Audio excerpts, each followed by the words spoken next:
This is a program about changing your life. Not in the traditional way that we think of when we think about changing our lives. Usually that means changing your behaviors, retraining yourself, getting new habits, going out and trying them out and changing your life. This is about changing your thoughts, and then your life will change. Change your thoughts, change your life. It's the name of this program, it's the name of the book.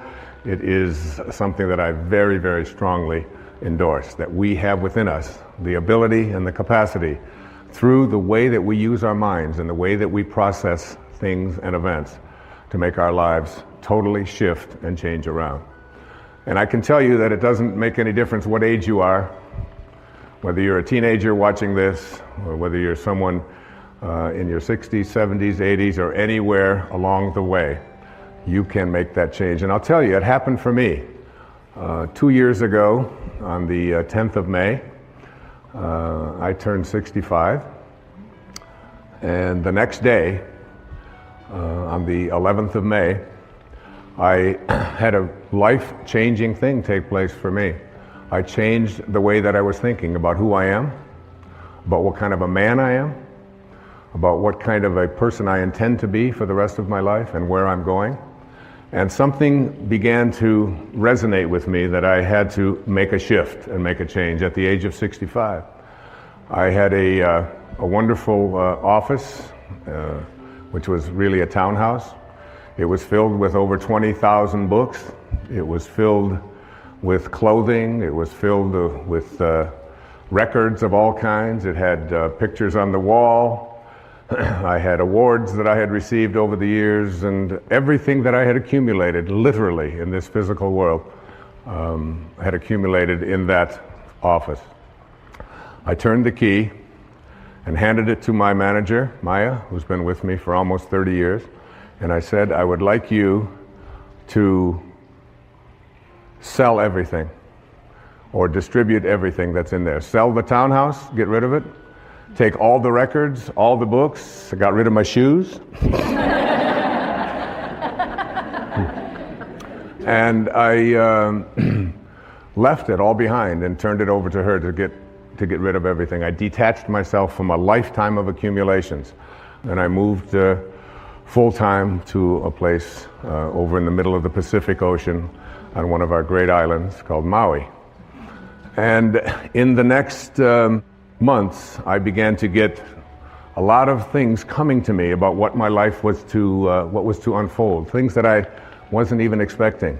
And I think about this idea about what age you are and whether or not changes and shifts can be made, and how difficult so many people attribute this to. They say, that's an impossibility. I couldn't possibly do that. I'm so attached to all of these things.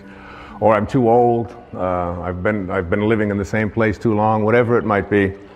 Right here in this audience is one of the women that I revere. I think more than any other woman I can think of in the professional world. At the age of 60, she changed her thoughts, and her life changed dramatically. She started a publishing company called Hay House, which is one of the world's largest publishers of spiritual and higher consciousness materials. She wrote a book called You Can Heal Your Life. She's here today. Her name is Louise Hay. Louise, would you stand up and be acknowledged? Louise, with a great number of people from all over the world, just celebrated her 80th birthday. So,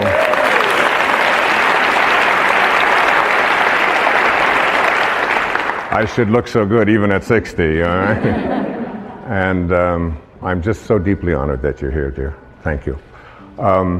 What happened for me in the next few months was absolutely life-changing.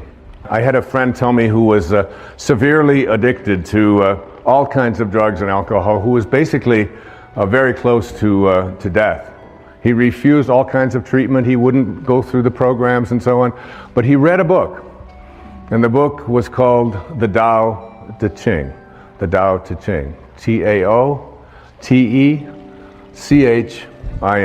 Tao Te Ching. Tao in ancient Chinese means the way, the great way. Te is the term that means the application of or the virtue of. And Qing, in ancient Chinese, means book. So it's the book for applying the virtue of living the way. That's what this book means. And he told me that, and I thought, I've heard of the Tao Te Ching, I've heard of Taoism, I'm familiar with that. I had read about it when I was in college. I'd even lectured a little bit about it when I was teaching at a university in New York City, at St. John's University. It was something that I had sort of a cursory awareness of. But it wasn't something that I was really profoundly interested in. I was watching a TV show one night and someone talked about the Tao on there. I walk into a bookstore and there's a copy of the Tao. This is all happening in the 6 months or so that between when I had left and knowing that it was time for me to detach myself from all of the things that had been so much a part of my life and move on into a new area of my life. So I couldn't resist it any longer, and I said, I really want to read the Tao, and I'm going to take the next year, a full year, and in that year, what I would like to do is I would like to read each verse.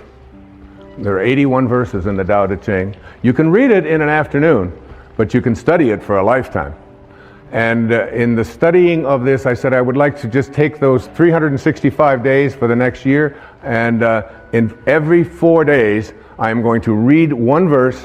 Some of them are only 4 lines long. Some of them are 12, 16 lines long. I'm going to create for myself a way of seeing if I can live this Tao. And what I did was I would read it, then I would meditate on it, I would walk on it, I would go swim on it. When I would do yoga, I would practice it, and then I would sit down after the 4th day, and I had a picture of the man who was considered to be the author of this, although there's no historical actual record of his name is Lao Tzu. This is the visage that I looked at. This is the image of an artist's drawing of Lao Tzu. In ancient Chinese means old man. Old man. He was the old man who was living in China in the time of the warring states, and he decided he didn't want any more to do with war and violence and hatred and killing and all of the things that were so much a part of his world. And he got on his oxen and he left, and before he left to go off and be by himself, he dictated some 5,000 Chinese characters, these 81 verses that became the Tao Te Ching. There are some people who call the Tao Te Ching the wisest book ever written. If you Google this thing called the Tao Te Ching, you'll come up with over 1,300,000 hits on the Tao Te Ching. Not only that, there are 14,000 translations of the Tao Te Ching that I have come across. So what I did is I took 10 of those translations, the ones that seem to be the most relevant, the ones that seem to have the most meaning to those people who lived in this part of the Western world, and I combined them into what I consider to be the most useful translation of the Tao Te Ching. And each morning I would get up and I would look at this picture and I would ask, what is it that you would say to the people who are living now at this time, given the conditions that we have in our life right here? What is it that you would do? Many people call this a manual for achieving a way of life that literally guarantees integrity, joy, peace, and balance in our life. Now, there was a man who was a contemporary of Lao Tzu. His name was Confucius. He was many years younger than Lao Tzu, but he kept hearing about this old man who had all of this great wisdom. And one day, he decided that he was going to go, legend says, and visit Lao Tzu. And he spent a full day listening to this man, because Confucius was someone in China who was trying to lay down all the rules of etiquette and how to conduct yourself and trying to dictate to the people what they should be. Lao Tzu had nothing to do with any of that. And when he went to see Lao Tzu, he came back and he talked to all of his people. And this is what he said. He said, "Of birds, I know they have wings to fly with. Of fish, that they have fins to swim with. Of wild beasts, that they have feet to run with. For feet, there are traps. For fins, there are nets. For wings, arrows. But who knows how dragons surmount wind and cloud into heaven? This day I have seen Lao Tzu, and he is a dragon. And there he is, a dragon. And a dragon in ancient Chinese was a picture of someone or something that was so mysterious and so difficult to comprehend because it could always be something else. There was a great teacher who came many years after that. His name was Rumi, who was Jalaluddin Rumi, who was a great poet, a Persian poet in the 14th century. And he had a line. He said, "The day that you were born, a ladder was set up to help you to escape from this world." I believe that the Tao Te Ching and this thing that I have done, this Change Your Thoughts, Change Your Life effort that I spent 1 full year on every single day, doing exactly what I just said, is a ladder that will help you to return. In the Tao, there's a very famous line. The 40th verse of the Tao says, "Returning is the motion of the Tao." Returning is the motion of the Tao. So that all of us came from a divine spiritual essence, invisible. Everything in the world of form emanated from something that is formless. There was a split second when you went from non-being to being. And what Lao Tzu was trying to teach was to be able to return to that place from which you came and live your life from the spiritual perspective and become a God-realized being. Another great poet, T.S. Eliot, once said, "We shall not cease from exploration. And at the end of all of our exploring will be to arrive where we started and to know the place for the first time." For the first time. What I'm asking you to do, and what Lao Tzu seemed to be saying, was learn to die while you're alive, because you will ultimately return. All of us have a return trip, a round trip ticket when we came in, didn't we? But if you could learn to die while you're alive, and there's a great story, I have to tell you this story. I want to read this story to you. It's a way to look at this idea of dying while you're alive. It goes like this. To die while we are alive gives us the only opportunity we will ever have to get outside of this package that houses us temporarily. There's an ancient parable that repeated generation after generation by the spiritual masters of India, which illustrates this point. Listen to this wonderful story. A traveler from India went to Africa to acquire some local products and animals, and while in the jungle, he saw thousands of beautiful, multicolored talking parrots. He decided to capture a talking parrot and take it back as his pet. At home, he kept his parrot in a cage, and he fed him, and he gave him wonderful seeds and honey, and played music for his pet, and generally, he treated him very well. When it was time for the man to return to Africa 2 years later, he asked his parrot if there was any message that he could deliver to the parrot's friends who were back in the jungle. Well, the parrot told his master to say that he was very happy in his cage and that he was enjoying each day and to convey his love. Well, when the traveler arrived back in Africa, he delivered the message to the parrots back in the jungle. Just as he finished his story, a parrot with tears welling up in his eyes fell over dead. The man was alarmed, and he decided that the parrot must have been very close to the parrot in the cage, and that this was probably the reason for the sadness and for his demise. When the traveler returned to India, he told his pet what had happened. As he finished his story, the pet parrot's eyes welled up with tears, and he kneeled over dead in his cage. The man was astounded, but he figured that his pet died from the despair of hearing of the death of his close friend back in the jungle. The trader opened up the cage and tossed the dead bird outside onto the trash heap. Immediately, the pet parrot flew up to a branch on the tree outside. The trader said to him, "So you're not dead after all. Why did you do that? You tricked me. And the parrot responded, because that bird back in Africa sent me a very important message. What was the message? The trader wanted to know. He told me that if you want to escape from your cage, you must die while you're alive. We must indeed die while we are alive in order to be able to look back at our waking consciousness and see ourselves trapped in our cage, which in our case is our body. And then we will see how unnecessary it is to remain caged. Isn't that a great story? I love that story. Yeah, you can applaud.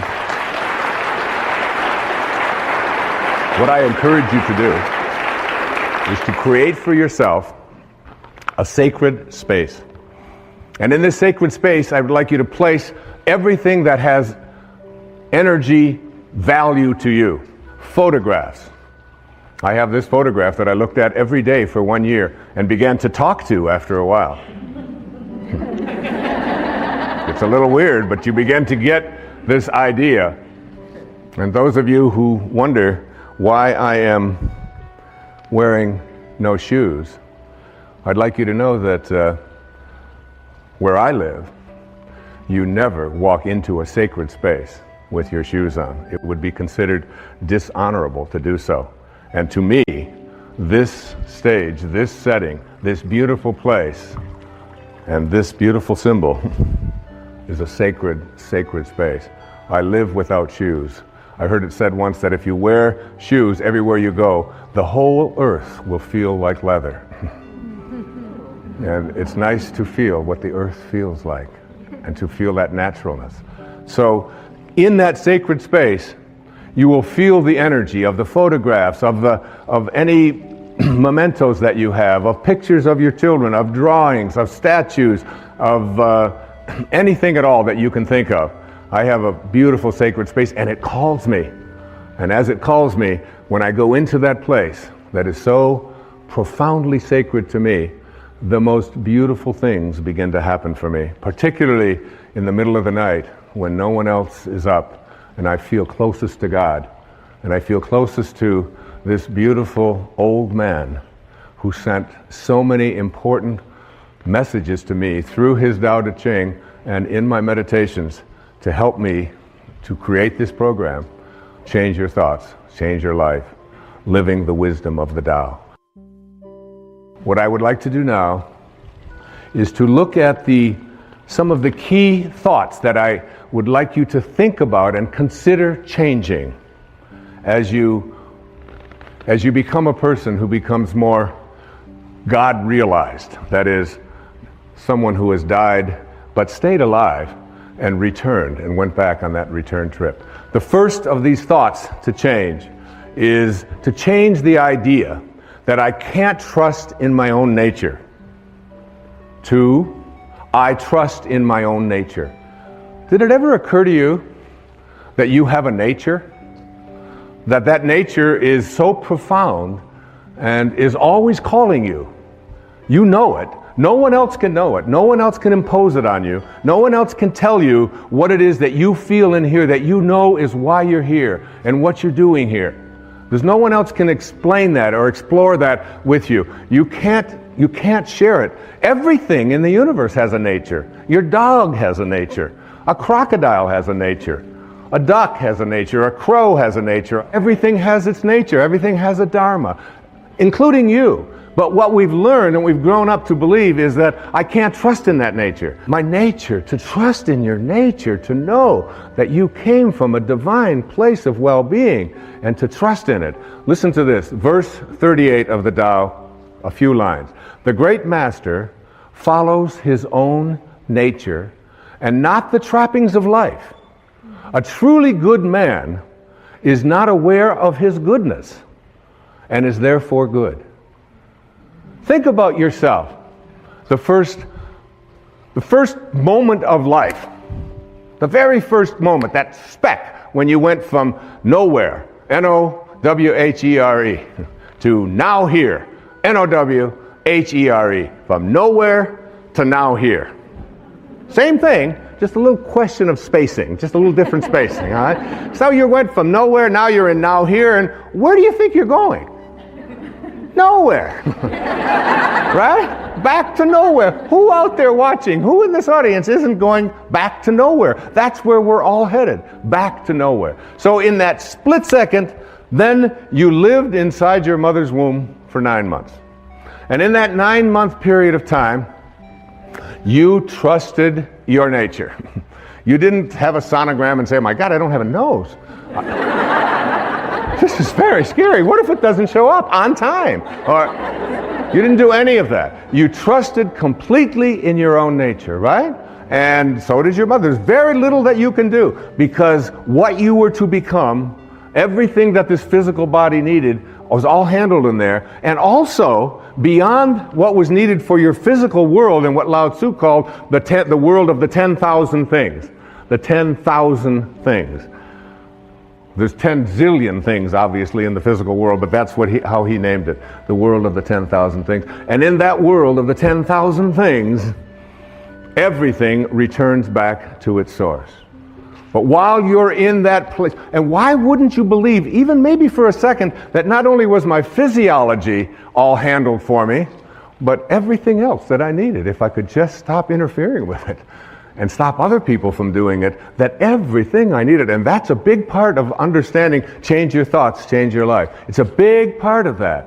The idea that I have a nature that I can trust, not something that I have to be afraid of, and I can stop letting other people interfere with it as well. So what happens? We go through those 9 months, totally uninterrupted. We have no questions. Everything works out. And then what? We say the very first thing, we pop out after 9 months, we'll take over from here. That was good work. Nice work, God. Thank you very much. And so what we'll do is just sort of edge you out of here, you know. So we edge God out. We take on an ego, E-G-O. And we edge out and we say, we'll take over. And we have an ego, and this ego, what this ego does is it takes on a set of beliefs. And these beliefs are that I am what I have, that I am what I do, that I am what other people think of me. So we're raised to believe that the more stuff I accumulate, the more things that I get, this is who I am. The more that people like me, this is what I'll get, and on it goes. I want to tell you a story. It's a story of one of my children. Her name is Tracy. We lived in Detroit when she was born. She came in as a little rebellious. She came in the middle of the Detroit riots when they said nobody is allowed to go out. Anybody that goes out is going to be arrested. And she said, this would be a good time for me to show up. Which is exactly what she did. So when she showed up, after about the second or third year, Tracy went to preschool. And she came home from preschool. She was about 3. And in that time she came home and she said, she handed me a paper, and it had a gold star at the top of the paper. And I looked at it and I said, and she said, Daddy, I got a gold star, I said, I'm not really interested in gold stars. I said, but what are you doing? What is this? What? She said, well, we did something in school called adding, and I got them all right, and I know how to. I said, adding? I can't believe, you're 3. You can't learn to add when you're 3. And I went through this whole long thing about adding and how terrific it was, and she kept saying, Daddy, the gold star, excuse me, but I was the only one in the class that got a gold star. I got them all right. I said, you know, Tracy, I said, honey, I said, some people just need to have gold stars, and teachers sort of like to give it out and make that the reason why you're doing something. I said, and set you apart from everybody else. I said, but your dad doesn't really care much about that and how you stack up with others, and they're going to be, I'm more interested in what you're learning. And she said, okay, she was used to that. She had a weird daddy, and she knew that. So about another month or so, she came home with a paper that had looked like it had a gold star on it, but it had obviously been taken off. Her little thumbprints were all over, but there was a place that had been a gold star. It was taken off. And I said, what's this? Oh, she said, we're now doing subtraction. And I said, subtraction? That's amazing. And I took over by her dresser. I said, you know that money you've got in your piggy bank? I put it in my pocket. I said, that's called subtraction. Isn't that great? And she said, give me that money back. And we talked about subtraction. Finally, I couldn't take it anymore. I said, honey, what happened? What was this? What was here at the paper?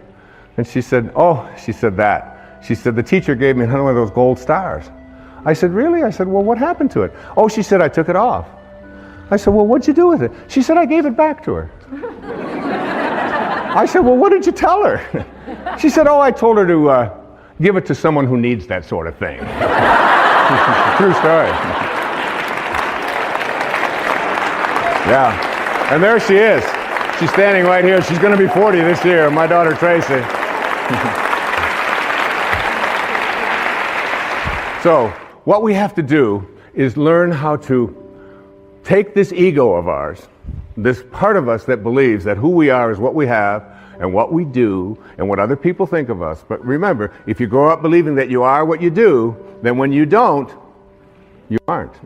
And if you believe that you are what you have, when it's gone, you aren't. And if you believe that you are what other people think of you, your reputation, which we raise people to believe, I have to be concerned with what other people think of me.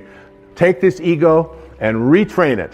And one of the ways that you do to retrain it is, first, you take this idea that the ego has of fear. What are you afraid of? Anybody out there, what are you afraid of? Shift from fear to curiosity. Become curious about what you're afraid of. That's what Lao Tzu taught me. Become curious about what you're afraid of. You're afraid of flying? Get curious about that. Get interested in that. You're afraid of snakes, you're afraid of disapproval, you're afraid. Just shift from fear and say, I'm going to become more curious about what I'm afraid of. And then take all of the things that you're attached to, like all of your photographs, like all of your furniture, like all of your clothing, like all of the stuff that you find so much attachment to, and start letting it go. Start letting it go. You know, the day that I turned that key on May the 11th in 2006, I didn't even know where I was going. I just knew there was a shift taking place. I felt freer than I'd ever felt, I think, in my life. In my mid-60s, out there on a whole new adventure. And here we are talking about on national television, on PBS. Take that idea that you have to be attached to things and know that you came in with nothing, with no thing. And you're going to leave with nothing, with no thing. And understand that your life is a parenthesis in eternity. Live there without attachments. And then take your need to be in control of yourself, of others, of the situation, and shift from control to trust. Begin to have a trust. Lao Tzu is profound about this. In each one of the 81 verses, it comes up about 60 times as you look at letting go and letting God. Allowing yourself to trust in your nature. Allowing yourself to no longer believe that everything has to be controlled by me, and that other people no longer have to be in control of me as well. Begin to trust. Just like you did for the first 9 months. You trusted. Your nose showed up. Your height showed up. Your eyes showed up. Whatever. It all showed up. It's all perfect. It's all divine. So why not wander through your life and have this wonderful, peaceful knowing that it's all fine? And finally, shift from your sense of entitlement. Nobody can treat me that way. I'm entitled to have this. Well, I paid for that. I let go. I mean, that in 1 year, I let go of all of my entitlements. I don't feel I'm entitled to anything. I'm just here. Shift from entitlements to radical humility. Lao Tzu speaks about it so often. Stay humble. Stay low. The greatest leaders are the ones who do the least. The ones who stay back and just model and allow. And at the end of the day, in one of the verses of the Tao, it says, the people will say, we did it ourselves. We did it ourselves. In verse 49 of the Tao Te Ching, here's an exact quote. The sage is kind to the kind and kind to the unkind, because the nature of his being is kindness. And also, be wise and help all beings impartially, abandoning none. You know what I do? Just before I did this program, I have to admit I was nervous. I was humbled by it. Like, who are you, Wayne Dyer? Who are you to read the Tao and believe that you can interpret it on television and interpret it in a book and spend a year and say, like, I got real humble with that. And you know what I say? Tao, which is just another word for God or source or Krishna or Allah or whatever you want to call it, guide me. Guide me now. I have that awareness before I come out. If you knew, it says in the Course in Miracles, if you knew who walked beside you at all times on this path that you have chosen, you could never experience fear or doubt again. I remember Mother Teresa saying to a dear friend of mine who was asking what could he do to do something for her. His name was Pat McMahon. He was on KTR radio in Phoenix. And finally Mother Teresa said to him, you can do something for me. She said, tomorrow morning, get up at 4 a.m. and go out onto the streets of Phoenix and find someone who's living there who believes that he's alone and convince him that he's not. That's what you can do. That's how saints talk. That's how Lao Tzu spoke. Okay, let's go on to the next thought. To change. So you're changing from not trusting in your nature to trusting in your nature. You change your thought from I need more to what I call living contentment. What is this thing about more? It's the mantra of the ego, isn't it? I have to have more. I have to collect more stuff. I have to have more friends. I have to have more money. It's more, when where you came from nowhere. You don't need anything. It's a continuous bombardment that we are all exposed to in this whole world of believing that we have to have more. It's one of the reasons why I love public television so much. You don't see ads on PBS. You don't have to be constantly exposed to the idea that you have to have more and you have to get more, and if you don't have this, then you're not complete, and so on. So we get bombarded with this idea of attracting more. And Lao Tzu says, live contentment. Live in a state of being contented. Here's verse 81, the last verse of the Tao Te Ching. My favorite translation of it, and I put it right into the book. Sages do not accumulate anything, but give everything to others. Having more, the more they give. It's a great lesson. My son Sands, who's, we're very, very close. We just spent a couple of months together over in Maui, just being together, just being. It was a divine time. And he came home with, it was last summer, he came home with 4 t-shirts that he loved. And I said, well, honey, which one do you like the best? He said, well, that one over there, that blue one, it's got the writing and it's got the drawing and it's got a surfer and it's got, I said, that's great. I said, I'd like to have that one. He said, no, Dad, that's my favorite. That's the one I like the best. I said, I know. I said, that's the one, would you mind if I had that one? He said, I would mind a lot if you had that one. He said, maybe you can have one. I'm not so crazy about this one over here. I said, so you're going to give me something you don't like? I said, that's the one. I love that because we have the same taste. Could I have that one? He said, Dad, you're crazy. He said, you can't have my favorite t-shirt. I said, well, I want you to think about that. I want you to think about detaching and letting go and not needing to have more. And he's heard me talk about this stuff his entire life. So finally, he just, I went in and I tried it on and I said, this thing looks so great. Looking in the mirror, he said, Dad, that really is mine. I said, yeah. I said, but you're going to give it to me. He said, no. I said, yeah, well, just think about it, because I'm your dad and I'd really like to have this. And so he reluctantly parted with it. And so that evening, I was still wearing the shirt. And he looked at me and he said, oh, that's my shirt. I said, Sands, I said, you gave me the shirt. I said, I'm going to wear this shirt until you are happy that I have your favorite shirt. I'm never going to take it off until you are happy. He said, well, you'll be wearing that shirt a long time. I said, well, that's okay. So I wore it. The next day I got up. I slept in it that night. I got up I did. I got up the next morning. I put it on, and that Sands would come in and he'd look at me. I said, oh, you're still not happy that you gave me something that you really love, because this is what it really means to be a sage. This is what it means to be a divine being. to be someone who's willing to depart with not the things they don't like, but what they do like. I wore it the next day, I wore it the next day. I wore it for 2 weeks. Take it off only to wash it, put it right back on. 2 solid weeks. Each one of my children will tell you. Finally, one day he said, "Dad, I'm so happy. I am so thrilled that you have that t-shirt." I said, "Oh, that's great. I can finally take this thing off. I'm going to just give it away." But it's like, what a great lesson in that. The idea that you take, there's a rule, it's called the 80-20 rule. And in the 80-20 rule, it says, everything that you have, all of your stuff, 20% of it is what you use. All of your clothes in your closet, 20%. You just keep using the same 20% over and over. 80% of the clothing that you have in your closet, for so many people, is something that you never use. You don't wear. You look at it, you store it, you think, well, there might come a day, I can't part with that, even though you've been carting it around. Every time you move it and you put it.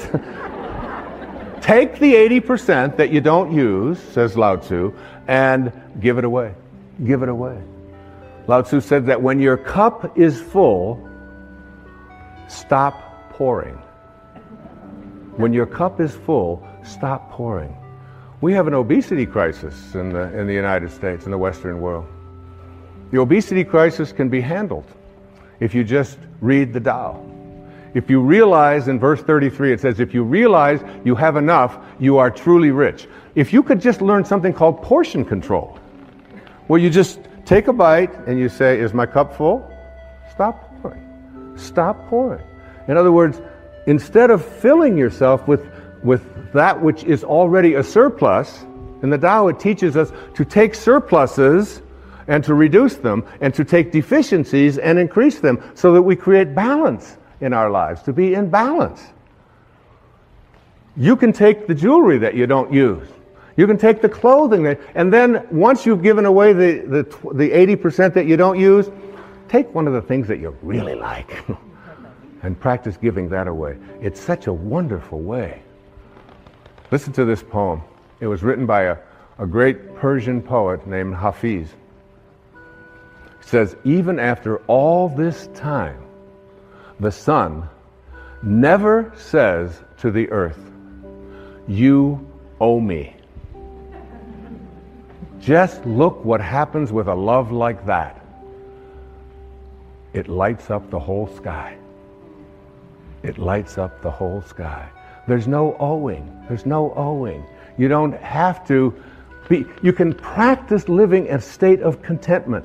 This was so powerful for me. You just can't imagine how good it felt for one entire year to walk through every day and say, I'm content. I'm content. I start out every morning of my life. The first words, Hafiz says, if there's only one prayer that you say every day, make it thank you. Just say thank you. That's how I start. Wake up, thank you, God. Thank you. Thank you, Source. Thank you, Tao. Whatever you want to call. The opening line of the Tao says, the Tao that can be named is not the Tao. As soon as you put a name on it, it dissolves. There's no name for it. It's just endlessly, invisibly, constantly in a state of creating out of a state of love.